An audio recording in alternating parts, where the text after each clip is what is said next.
Mga katropa, alam mo ba na ang DWDD 1134 kHz AFP Radio ay ang opisyal na radio station ng Sandatahang Lakas ng Pilipinas na binubuo ng Army, Navy at Air Force na siyang maghahatid sa inyo ng mga balita mula sa ating Armed Forces at iba pang impormasyon. Mga katropa, hanapin at ilike kami sa Facebook, Twitter at YouTube. DWDD AFP Radio, ang boses ng Kawal Pilipino.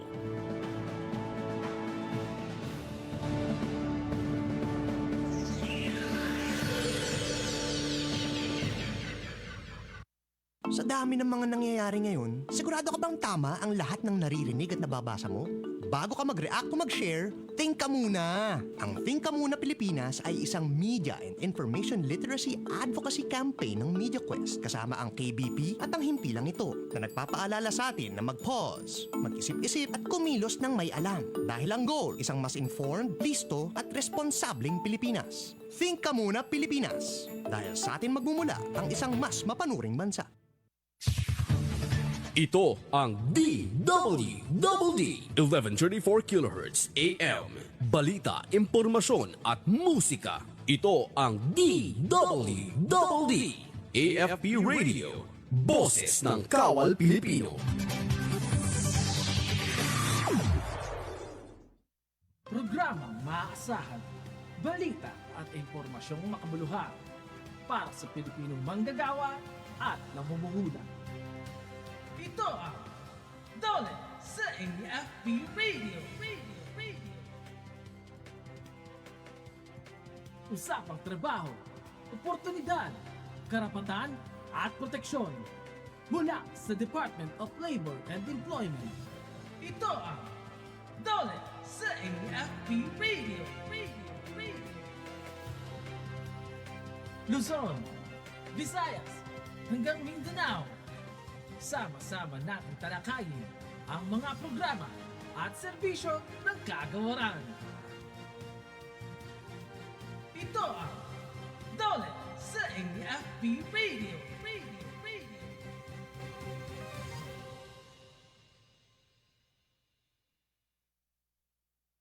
Isang masigla at magandang umaga po mga kasama sa paggawa at mga namumuhunan. Ngayon po ay ika-18 ng Agosto at ikatlong Martes ng buwan na ito. Mula po sa Department of Labor and Employment, ako po ang inyong lingkod, Carla Malaban. Tumutok po para sa isa na namang makabulang episode ng Dole sa AFP Radio. Ako naman po si Team Laderas. Sa loob ng isang buong oras, kami ang inyong makakasama sa isang napapanahong talakayan tungkol sa pinakamahalagang issue sa trabaho at paggawa dito sa ating bansa. At bago po tayong tuluyan magsimula sa ating paksa sa ngayong umaga, nais po nating batiin syempre ang ating napakasigasig, hardworking at kagalang-galang na kalihim, Secretary Francis N. Tolentino. At syempre po, sa pamumuno po ni Sectol, tayo po ay kumikilos upang patuloy na magbigay ng pinakamainam na serbisyo para sa ating mga manggagawa sa kabila ng mga balakid na kinahaharap natin. Tama yan, partner. Kamakailan ay naglabas ng Administrative Order Number 264 ang DOLE para mas paigtingin ang pagpapatupad ng mga wage boards sa mga wage order. Sa pamamagitan nga nito, partner, mas sinisiguro natin na ang taas pasahod ay maipatutupad at masusubaybayan para siguradong makakarating ito sa ating mga kasama sa paggawa, partner. Yes, at syempre hindi lang yan, partner. Gusto rin natin na through that AO ay patuloy yung ating mga wage consultations, yung ating mga public consultations sa iba-iba pang rehiyon. Mas palalakasin po natin yan para syempre naman mas bumilis po yung ating proseso ng wage setting sa iba't iba pang mga rehiyon natin. At makakaasa po kayo syempre sa ating mga manggagawa na ang buong kagawaran po ay syempre hindi tumitigil sa pagbibigay o paghahatid ng mga programa at serbisyo para mas ma-improve pa syempre yung ating yung kanilang mga hanap buhay. Siyempre, tama yan, partner. At bukod sa sa ating pagbati, kasama rin nating binabati ang ating napakasipag na Media Relations Head, Sir Denver Trinidad mula sa ating Office of the Secretary. Sir, magandang umaga po. At syempre, good morning sa mga nakatutok sa atin via the Armed Forces Radio Channel, DWDD 1134 kHz. At mapapanood nyo rin kami via live stream sa aming Facebook pages, ang Department of Labor and Employment at AFP Radio, DWDD Official FB pages. So habang nandyan kayo, mag-like, mag-comment, at syempre wag nyo rin pong kalimutan na i-share yung ating episode. Syempre para mas marami tayong mga kasama sa paggawa at mga namumuhunan na rin na maabot ang ating programa. Good morning ulit mga kasama sa paggawa at mga namumuhunan. Patuloy po naming ihahatid sa inyo ang mga pinakamahalagang balita tungkol sa empleo at trabaho dito sa ating bansa. Ngayong buwan nga ay ilang bagyo na, partner, yung dumaan kasabay ng hanging habagat na nagdala ng maraming pag-ulan at pagbaha sa ating bansa, particular na sa Luzon at dito rin syempre, partner, sa Metro Manila. Oo, tama ka dyan, partner. No? Syempre, paalala lang din po na lagi pong mag-iingat no, habang tayo po ay papunta or pauwi galing sa ating mga trabaho. Pati na rin po yung sa ating mga estudyante, no? Kasi nagkaroon na nga din tayo ng mga mangilang-ilang classes and work suspensions, no? Pero marami pa rin po tayong mga manggagawa na syempre despite dun sa mga suspensions ay kinakailangan po na magtrabaho sa kabila po ng malakas na ulan at hangin dahil sa kanilang kinakailangan nilang mag-report no, on-site sa kanilang mga work. At ayun nga po, no, kaya si Dole naman, sa part naman natin, no, kailangan siguruhin natin na may proteksyon yung ating mga workers mula man sa public or sa private sa ganitong mga sitwasyon. Speaking of protection, partner, isa sa mga hakbang na ginagawa ng Agora ng Paggawa at Empleo ay nakapaloob sa Labor Advisory number 15. At dahil dyan, muli nating pag-uusapan ano nga ba yung nilalaman ng Labor Advisory number 15 at para bigyan tayo ng kaliwanagan tungkol sa nilalaman ng Labor Advisory, makakasama natin maya-maya lamang ang Director ng Bureau of Working Conditions at yan si Attorney Alvin B. Curada. Pero bago yan, pakinggan muna natin ang mga magandang balita na tampok natin ngayong umaga. Good news muna tayo. Dole, patuloy na naninindigan para sa manggagawa at tripartite. Sa balitang hatid ni Arian Cagsawa. Dole, patuloy na naninindigan para sa manggagawa, tripartismo, ayon kay Secretary Tolentino. Binigyang diin ni Dole Secretary Francis N. Tolentino ang pangangalaga sa karapatan at kapakanan ng mga manggagawa sa kabila ng hearing sa Temporary Restraining Order sa implementasyon ng minimum wage hike sa National Capital Region. Sa kaniyang pagharap sa mga nagprotesta sa Dole, ginarantiyahan ng kalihim na patuloy na itinataguyod ng Dole ang mga karapatan ng mga manggagawa. Kasabay ito ng pagpapadala ng mga abogado ng kagawaran upang tulungan ng Office of the Solicitor General o OSG sa pagrerepresenta sa pamahalaan sa pagdinig kaugnay ng TRO sa taas pasahod. Aniya, siya ay kakampi ng mga manggagawa sa tripartismo, sa pag-angat ng sweldo at sa pagsulong ng dignidad ng manggagawang Pilipino. Patuloy rin aniyang sinusuportahan ng kagawaran ang wage hike at nananatiling kumpiyansa na mareresolba ang usapin sa pamamagitan ng tamang legal na proseso. Permit, kailangan bago lumabas sa TV at social media ang mga batang wala pang 15 anyo. Yan ay sa balita ni Aizel Rodriguez. Permit, kailangan bago lumabas sa TV, social media, ang batang wala pang 15 anyos. Mas pinatatag naman ng Dole ang proteksyon ng mga kabataan ngayong nauuso ang content creation.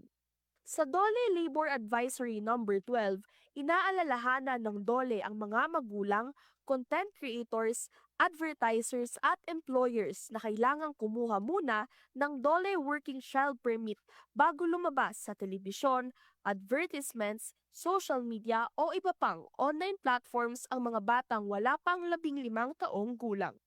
Ayon sa Dole, saklaw ng patakarang ito, hindi lamang ang tradisyonal na media, kundi pati ang mga vlog, live stream, podcast, digital advertisements at iba pang online content. Nilinaw ng ahensya na layunin ng permit na matiyak na napoprotektahan ang kaligtasan, kalusugan, edukasyon at kapakanan ng mga batang kalahok sa media at content creation. Hinikayat din ng DOLE ang publiko na iulat ang mga paglabag sa batas na nagpoprotekta sa mga working children upang agad na maaksyonan. Delivery riders at TNVS drivers sakop ng Employees Compensation Program. Balitang galing kay Julian Pangaliban. Delivery riders at TNVS sakop ng Employees Compensation Program. Maaaring makatanggap ng benepisyo ang delivery riders, ride-hailing at TNVS drivers sa ilalim ng Employees Compensation o EC program ng pamahalaan kung sila ay magkasakit, maaksidente o magkaroon ng kapansanan dahil sa kanilang trabaho. Ayon sa Employees Compensation Commission, sakop ng programa ang mga self-employed na miyembro ng SSS kabilang ang gig workers.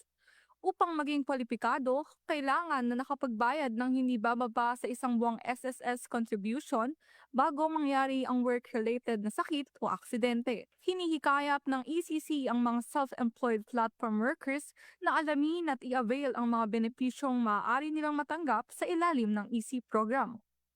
Good news naman tayo mula sa Baguio at Benguet. Yan ay sa balitang muli ni Aizel Rodriguez. DOLE, nakatulong mabawi ang 1 milyong benepisyo ng dating manggagawa.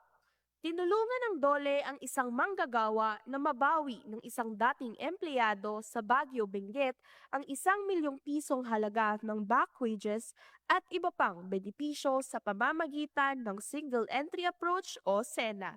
Sa ilalim ng SENA, nagkasundo ang manggagawa at ang dating employer sa pamamagitan ng conciliation at mediation kaya naiwasan ang mas matagal at magastos na kaso sa korte. Kabilang sa naibalik sa manggagawa ang bank wages, separation pay at iba pang hindi nabayarang benepisyo. Layunin ng SENA na magbigay ng mabilis, libre at mapayapang paraan ng pagresolba ng mga alitan sa paggawa. At tulong ng DOLE sa maliliit na negosyo sa Zamboanga sa ulat na hatid muli ni Julian Pangaliban. 130 maliliit na negosyo sa Zamboanga tinulungan ng DOLE na sumunod sa labor laws. Tinutulungan ng DOLE ang mga maliliit na negosyo sa Zamboanga City na masunod ang labor laws at occupational safety standards. Mahigit 130 may-ari at kinatawan ng micro-establishment ang lumahok sa Technical and Advisory Visit o TAV program ng DOLE kung saan binigyan sila ng gabay sa labor standards, workplace safety at iba pang government services. Nagbigay rin ng impormasyon ng mga partner agencies ng DOLE tungkol sa mga programa ng SSS, Pag-ibig, PhilHealth at iba pang serbisyong makatutulong sa mga negosyo at mga manggagawa. Ayon pa sa DOLE, layunin ng TAV program na mapalapit ang serbisyo ng pamahalaan at matulungan ang mga negosyo na magkaroon ng ligtas, maayos at ligtas na paggawaan upang maprotektahan ang kapakanan ng mga manggagawa. At yan po ang mga good news na tampok natin ngayong umaga. Susunod na po ang ating panayam kay Bureau of Working Conditions Director, Attorney Alvin B. Curada.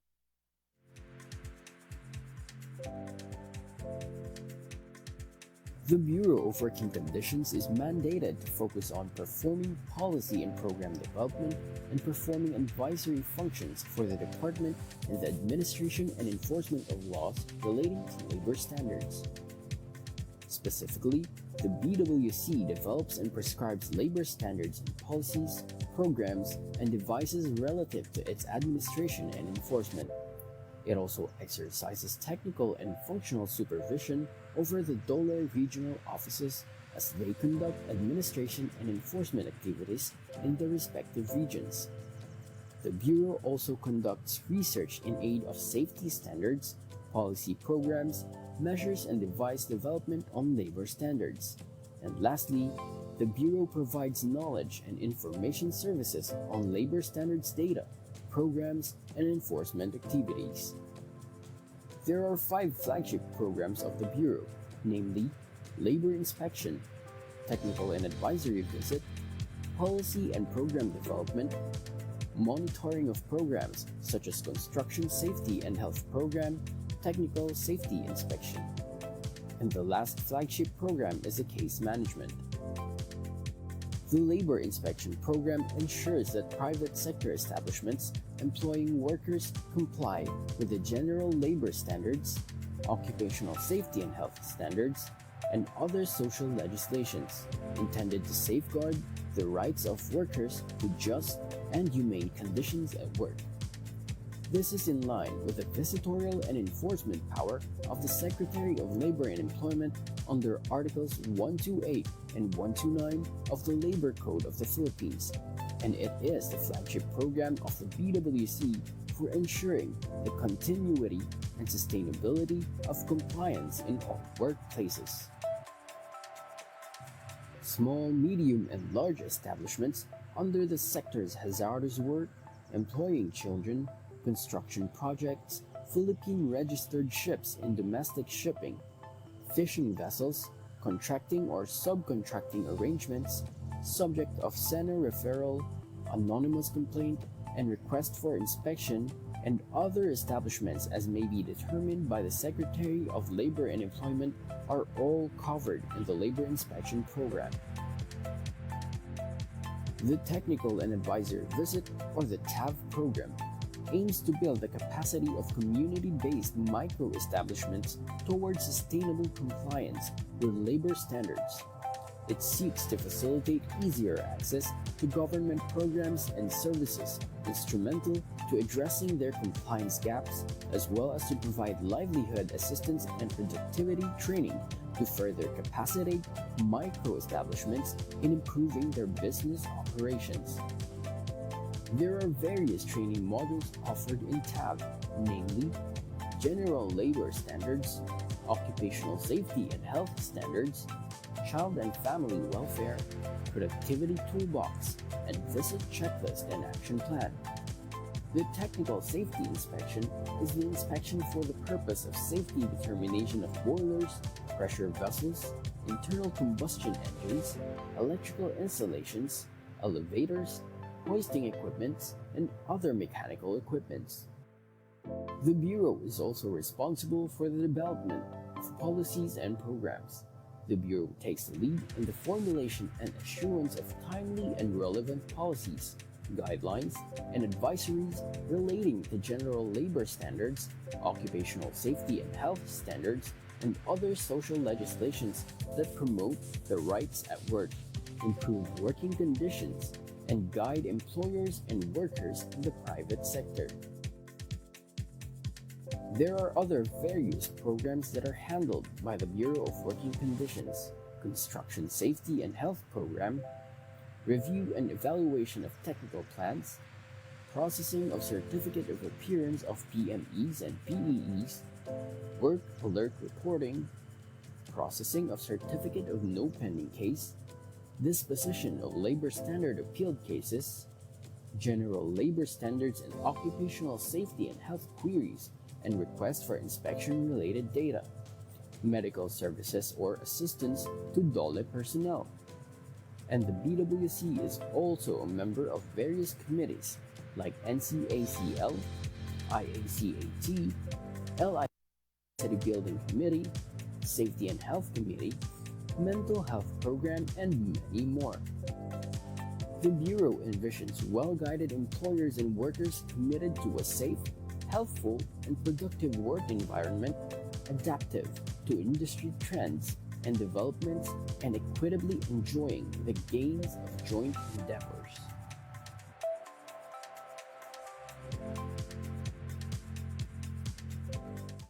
Nagbabalik po ang DOLE sa AFP Radio.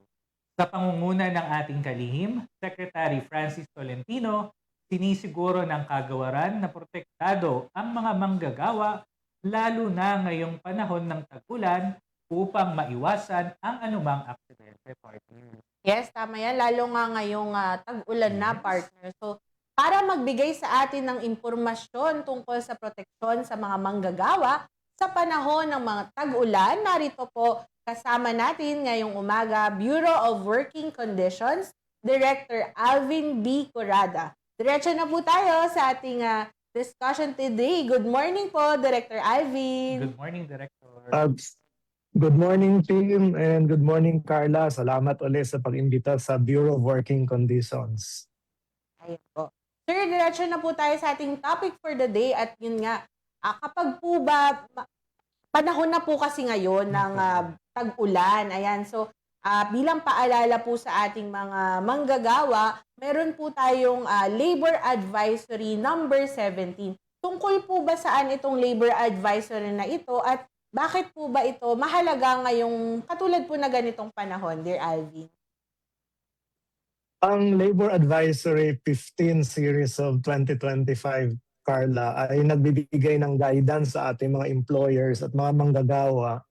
Ano ang gagawin pag may mga disruptive events? So ang disruptive events kasama na dito yung may bagyo, malakas na pag-ulan, or anumang circumstances na posibleng titigil ang trabaho ng ating mga kumpanya at maapektuhan din yung ating mga manggagawa. Sa Labor Advisory 15, Series of 2025, pinapaalala palagi ng Department of Labor and Employment na hindi na kailangang hintayin yung pagdating ng ulan, ng bagyo. Dapat tuloy-tuloy yung ating paggawa ng risk assessment.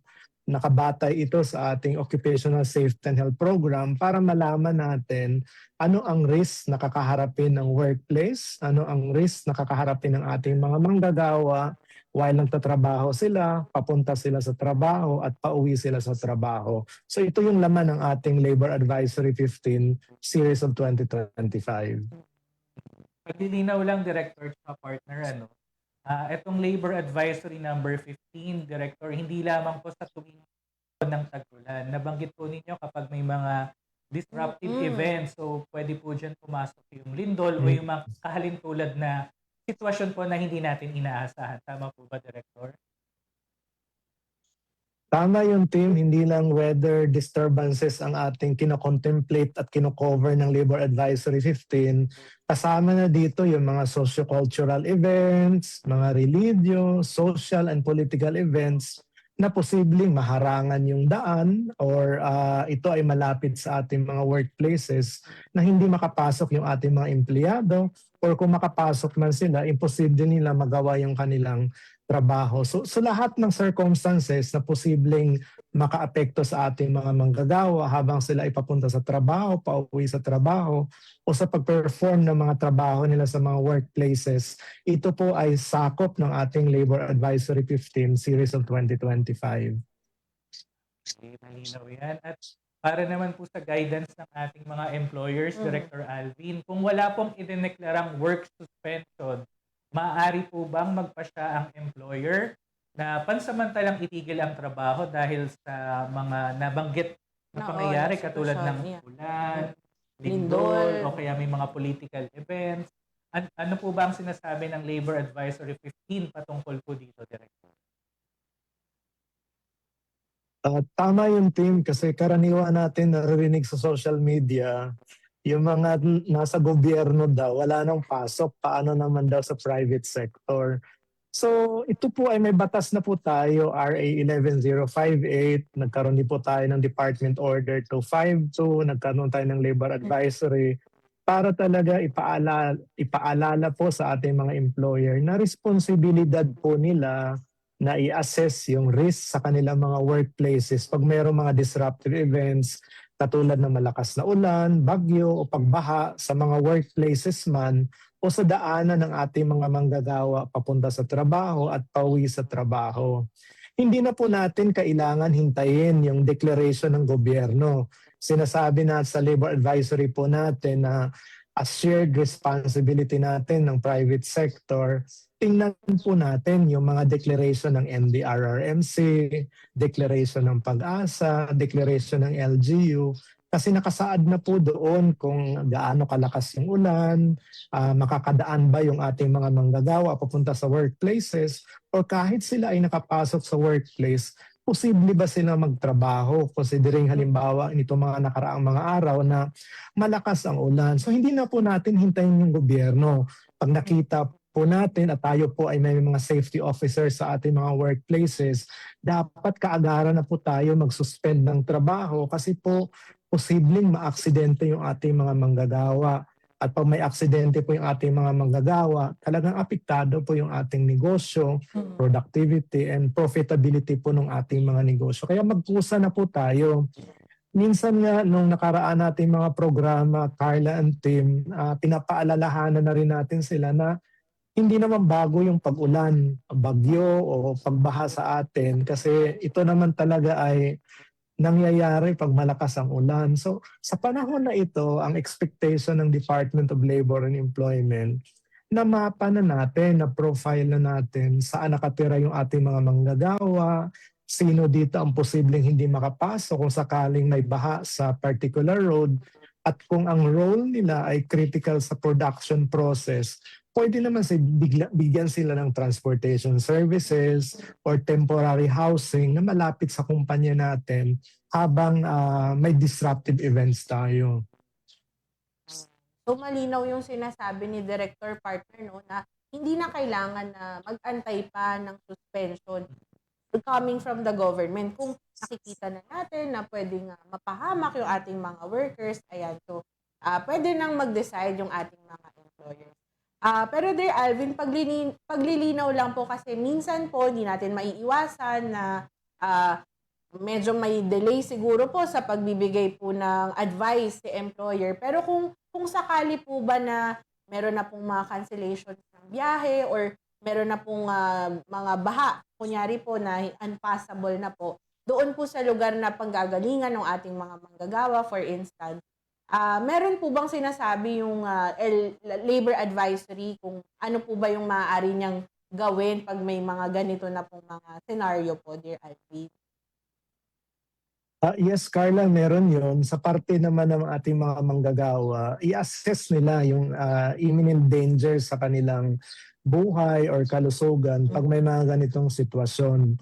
Kung sa tingin po nila na mataas yung tubig, walang sasakyan dahil may socio-cultural events, ang gagawin po nila, ito po ay embedded sa RA 11058. Gusto ko lang emphasize na yung ating mga manggagawa ay meron pong right to refuse work pag meron pong imminent danger sa buhay po nila, lalo po yung baha, bagyo, malakas na pag-ulan.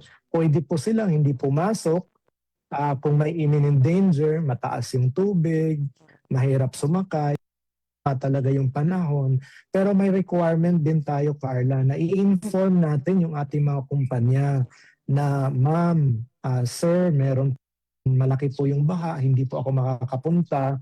At ito naman po ay nakikita natin sa ating social media and even yung mga coverage ng TV and radio, pinapakita naman talaga saan yung mga lugar na baha. Ngayon nga, mas advanced na kasi yung MMDA natin, meron na rin real monitoring saan yung mga daan na may baha. So makikita na rin at maintindihan naman siguro, live na, maintindihan na rin ng ating mga employer. Importante lang mag-inform tayo, huwag tayong basta-basta lumiban kasi mahihirapan din ituloy yung production process. Maapektuhan din yung ating pinagtatrabahoan. So talagang kailangan reminded yung ating mga kasama sa paggawa na kung sakali mang hindi sila makapasok dahil may nakikita nga silang imminent danger, mag-inform dun sa kanilang mga employers na hindi sila makakapasok. Para din na magawa ng paraan ni employer. Kumbaga, merong pwedeng sumalo, ganyan. Bukod po sa nabanggit ninyong assessment, Director Alvin, ano pa po ba yung dapat gawin ng ating mga employer upang matiyak po yung kaligtasan ng mga empleyado nila, lalo na sa panahon ng bagyo at matinding pag-ulan katulad po ng nararanasan natin ngayon, Director? Isang aspeto, team, sa labor advisory, kung sakaling tuloy-tuloy ang trabaho nila dahil frontline service, nasa food industry sila or nasa industriya sila na may mga perishable goods silang ang kanilang production process at kailangan ituloy yung trabaho. Sinasabi sa labor advisory na dapat i-assess natin ano ang kailangan ng ating mga manggagawa para safe sila habang nagtatrabaho. At kung sila ay nagtrabaho habang may baha, may bagyo o masama ang panahon, sinasabi din ng labor advisory, makabigyan naman sila ng hazard pay, bigyan sila ng incentives, at bigyan sila ng additional perks para magkaroon sila ng incentive sa kanilang pagtatrabaho kahit masama ang panahon. Pero the default na sinasabi ng DOLE, kung pwede mag-suspend ng trabaho, mag-suspend, at kung pwede namang i-shift sa alternative work arrangement. Kasi may telecommuting law tayo eh. May mga trabaho tayo sa kumpanya na pwede namang i-shift sa telecommuting work. I-shift na natin, katulad itong mga nakaraang araw sa gobyerno, sinasabi ng president na mag-alternative work arrangement muna tayo. At although ina-admit natin na hindi ito pwede sa lahat ng sector, but we encourage sa mga sectors na pwede mag-shift sa alternative work arrangement na mag-advise na sila. Ngayon pa lang, kung ano yung mga indicators, ano yung mga circumstances, ano yung ihintayin nila mga declaration para automatic silang mag-shift sa alternative work arrangement. Pero pag mga ganitong pagkakataon po ba, dear, kasi marami din po tayong mga manggagawa ang nagtatanong, kapag po ba sila ay hindi nakapasok, kapag ganitong may bagyo, meron po ba silang sweldo pagdating sa ganitong mga pagkakataon po? Ano po ba yung sinasabi ng labor advisory, sir, tungkol dito? Ang ating principle na sinusundan, Carla, and team sa labor code ay no work, no pay ang sinusundan natin unless meron silang collective bargaining agreement or favorable company policies, rules, and regulations. Pero sa department naman, ang sinasabi natin kung productive naman yung ating company at mataas yung contribution ng ating mga manggagawa, magbigay na sila ng voluntary assistance kasi mahirap naman na masama na nga ang panahon, wala rin kakainin yung ating mga manggagawa. So ang atin more on encouraging yung ating mga employers na magbigay ng konting assistance, but ang ating general rule na sinusundan sa labor code ay no work, no pay pa rin. Nabanggit po ninyo kanina, Director Alvin, na hindi naman po talaga covered yung lahat na magkaroon ng alternative work arrangement. Paano naman po yung mga manggagawang nasa field, construction, yung mga delivery riders po natin, and yung mga iba pang mga sektor na may sinusundang time frame? Meron po, may special po ba silang protection sa ilalim ng Labor Advisory 15, Director? Opo, meron silang protection kasi sila man, meron din silang right to refuse work. Although kailangan sila magtrabaho katulad ng yung mga delivery riders kasi natin, per delivery din yung kanilang income. So mawawalan din sila ng trabaho. Yung construction worker natin, per day din ang kanilang trabaho. Pero sinasabi natin, baka pwede meron silang sa construction ito, kung meron silang pwedeng magawa na nasa loob lang sila ng construction project like painting at hindi sila na-expose sa masamang panahon, pwede namang ituloy nila yung trabaho. Pero yung sa delivery rider, we discourage talaga work lalo na pagbaha, masama ang panahon. At tayo din mga consumers, siguro tumulong na rin tayo na wag na mag-order masyado pag masama ang panahon, instead magluto. And then sa ating mga platform companies, yung mga malalaking platform companies, ini-encourage natin sila na magbigay ng konting incentive habang walang delivery yung ating mga manggagawa. But again, ito ay mga encouragement lang, Carla and team, kasi hindi rin natin mapupwersa yung ating mga platform companies. And syempre po, ina-expect din natin, dear partner, na yung ating mga companies, meron na talaga silang polisiya pagdating, may in place na polisiya pagdating sa mga ganitong panahon. Kasi yun nga, yung sabi ni Dear Alvin din kanina, hindi naman bago yung pag-ulan natin o yung, for instance, magkaroon ng lindol, hindi naman yan very bago sa atin. Nasa ring of fire. At yun nga, discretion din ng employers, pero ina-encourage natin sila na magbigay ng mga incentives para makatulong rin sa mga manggagawang nila na hindi makakapagtrabaho dahil nga may imminent danger na maaari nilang ma-face, no? Oo, Over dun sa ma-experience ma-experience. kung pupunta sila sa kanilang workplace. Ayan. At syempre yung kanina, yung sinabi din ni Dear Alvin partner na kung kaya naman i-shift to telecommuting. So, para dun sa mga industry na pwede, ayan, gawin na natin para syempre ma-ensure pa rin natin yung productivity ng ating mga employers. At Dear Alvin, kung sakali po ba na meron pong sa ating mga manggagawa na makikita nila na hindi sinusunod ng kanilang employer, yung mga nakasaad po dito sa ating labor advisory at sa tingin po nila medyo may panganib po no dun sa kanilang kaligtasan habang doon nandun po sila sa kanilang trabaho. Saan po ba sila maaaring lumapit, sir, para humingi ng advice or manghingi po ng tulong, dear? Mhm. Bukas, Carla and Tim, yung ating mga field offices dito sa Metro Manila, Monday to Friday, nakabukas yan kahit naka 4-day work week tayo.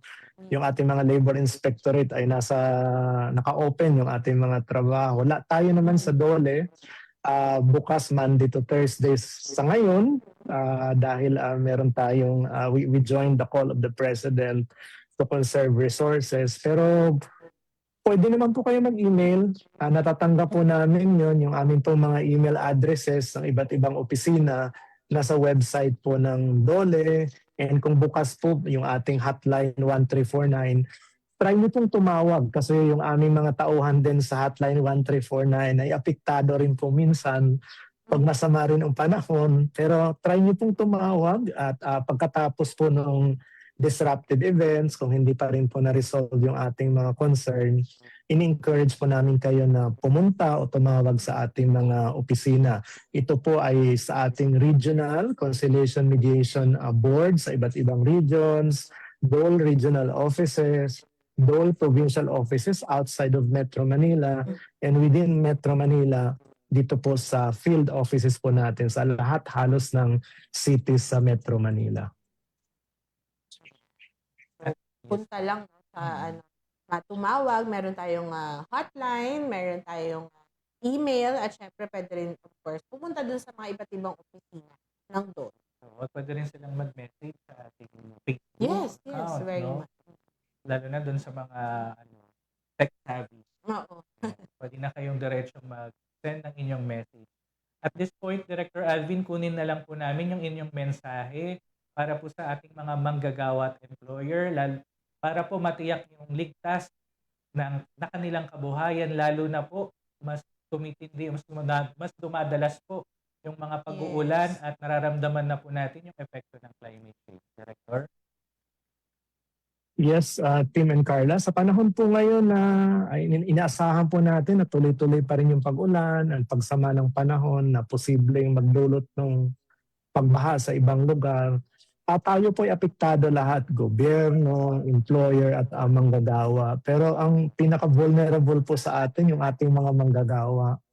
Pahalagahan po natin yung kanilang karapatan, right to refuse work. Kasi po whenever our workers ay magkaroon ng aksidente, sila po ay magkasakit, hindi lang po ang impact sa ating mga enterprises, but sa kanilang po mga pamilya din. Tandaan po palagi natin na yung labor rights ay hindi lang po labor rights yan. Kaya po naglabas tayo ng mga labor advisory na ayon sa batas, RA 11058, kasi yung labor rights po natin, parte po ng ating human rights. At pag pinahalagahan po natin yung karapatan ng ating mga manggagawa, nirerespeto po natin yung kanilang karapatan, ito po ay ibabalik din po sa atin ng isang honest na pagtatrabaho, productive na pagtatrabaho, at sila po ay maging loyal na mga worker po sa ating mga kumpanya. So by respecting our workers, ito po ay magbe-benefit din po tayo sa maayos nilang pagtatrabaho sa atin. Ayan. At maraming salamat po, Director Curada, sa pagbibigay po ninyo ng panahon dito sa amin sa Dole sa AFP Radio. Napakahalaga po kasi talaga na mapag-usapan yung mga ganitong safeguards po na ini-implement natin o kumbaga ina-urge natin yung ating mga partners sa workers saka sa employer sector na sundin para po sa kanilang kaligtasan. Tama, partner, para mabigyan din ng guidance yung mga manggagawa at mga employers kapag nararanasan natin yung mga ganitong sitwasyon. Maraming salamat po muli, Director Alvin. Stay safe po sa Salamat, inyo. Kim and Carla. Thank you so much, Director. At narinig po natin mga tagapakinig ang ating Bureau of Working Conditions Director, Director Alvin B. Corrada. Sa ating pong mga viewers, no, sa ating mga tagapakinig na nagtatrabaho po, na nandyan po kayo po kung kayo ay papunta sa trabaho o nandyan kayo sa inyong mga workplaces ngayon. Sana po ay na-take note po natin yung ating mga napag-usapan ngayong araw dahil napaka-importante po talaga nito na malaman natin or ma-implement natin lalo na at ganito yung ating panahon. At sa ating mga employers naman po, siyempre lagi po nating unahin yung kaligtasan po ng ating mga manggagawa dahil siyempre sila po yung talagang nagbibigay ng ano sa atin, no, para mas maging productive yung ating mga opisina. At siyempre po para po sa iba't ibang programa at serbisyo ng BWC, maaari nyo din pong bisitahin yung kanilang website. Punta lang po kayo sa bwc.dole.gov.ph. At siyempre nasa Facebook din sila. So, hanapin nyo lang po ang DOLE Bureau of Working Conditions. Kaya palagi po tayong mag-iingat mga kasama sa paggawa, lalo na kung tayo ay bumabiyahe papunta man o pauwi galing trabaho. At kung kayo ay may mga labor-related na tanong o nais na reklamo, palagi rin pong bukas ang ating DOLE hotline 1349. I-dial nyo lamang po yan sa inyong mga telepono.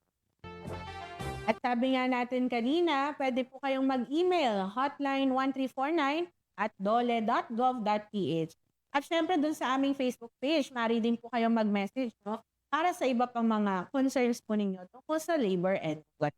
Hanapin nyo lang po ang official and verified Facebook page ng Department of Labor and Employment. I-like nyo na rin ang aming Facebook page, Department of Labor and Employment. At i-follow kami sa aming social media platforms. Nandyan kami sa TikTok, Instagram, X at YouTube para lagi kayong updated sa mga balita at programang hatid ng DOLE para sa inyo. Maaari nyo ring i-type ang @dolegov_P8. Kung kayo ay may Viber, maaari rin kayong sumali sa aming Viber community channel. Hanapin lamang ang #Serbisyong DOLE. At isang oras na naman po ang ating usapan na puno ng aral at syempre tungkol yan sa Labor Advisory number 15. At abangan po natin sa susunod na episode kung ano pa po bang mga serbisyo ng DOLE ang ating tatalakay. Sa ngalan po ng aming kagalang-galang na kalihim, Secretary Francis N. Tolentino, pati ang ating mga kasamahan sa DOLE Information and Publication Service, pati na rin po ang ating mga katropa sa Armed Forces of the Philippines Radio Channel. Ako naman po si Carla Malabad. Ako naman po si Team Laderas. Abangan niyong muli ang susunod na episode ng ating programa para sa iba pang serbisyong hatid ng DOLE sa bawat manggagawang Pilipino. Dito lamang yan sa DOLE sa AFP Radio. Programang maasahan, balita at impormasyong kabuluhan para sa Pilipinong manggagawa at namumuninda.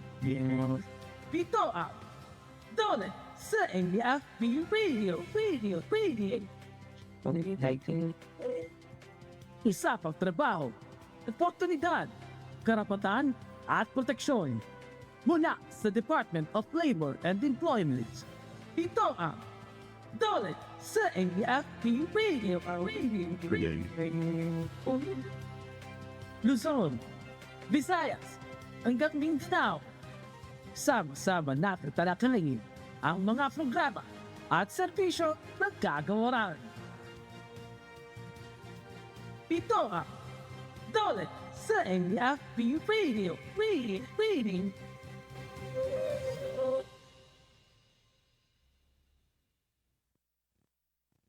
Kayo ay nakatutok sa DWDD AFP Radio. Kami po ay kasapi ng KBP, Kapisanan ng mga Broadcaster ng Pilipinas.